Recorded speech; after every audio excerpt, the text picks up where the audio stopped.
Hello guys! Another day, another vlog ulit. So for today's naman is i-explore natin yung MS Outlook. We all know that this semester and this year kasi is nagpalit tayo ng portal and dito na tayo sa MS Look.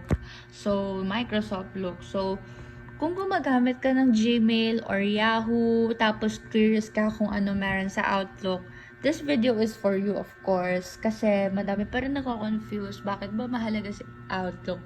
But guys, this Outlook has a potential. Lalo-lalo na sa ating studies, works, and first of all, yung home interface niya and yung layout. Pag open natin ng Outlook, syempre, ito na kagad yung makikita natin. Nasa left side natin, syempre, yung mga folders, inbox, yung drafts, sent items, yung junk, and trash. Parang sa email lang, laging sa left makikita. Ay, ang gusto ko dito, super linis at very organized siya, and hindi sila talaga makawala. May tanong ako sa inyo, Team Inbox 0 ka ba, or Team 5,000 unread emails? So, dito ako sa Team 0, as in walang-wala yung, yung inbox. So, ayang password lang ang meron ako. So,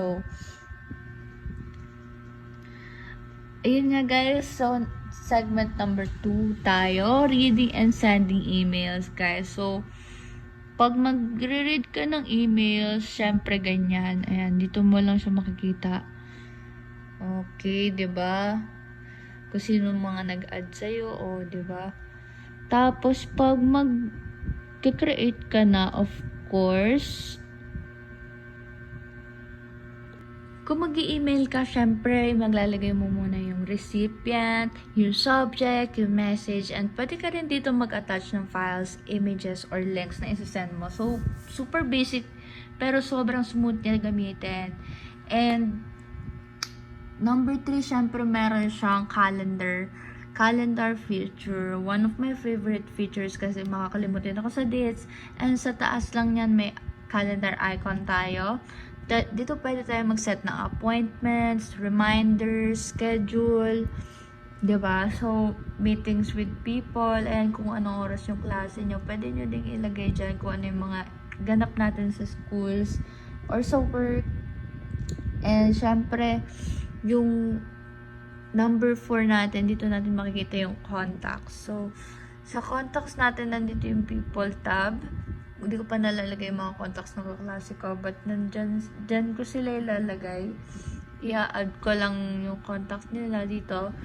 So, para dito, mag-group natin yung marketing team. Para isang click na lang mababasa ng buong grupo yung message, 'di ba? So, kung gagawa ka ng contact group, anong name?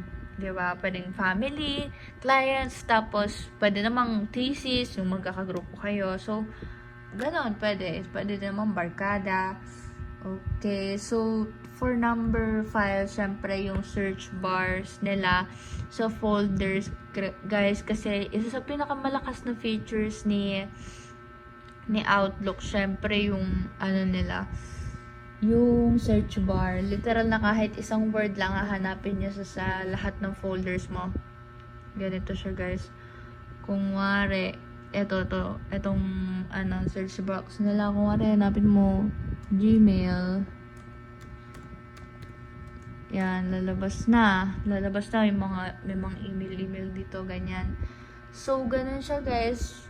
Kung madalas ka maghanap ng mga lumang email, search mo lang yung keyword nun, and talagang lalabas na siya. So, hindi ka na mahihirapan kung matambakan ka. So, pwede ka rin gumawa ng folders sa work. Search folders. Mag-a-add ka lang.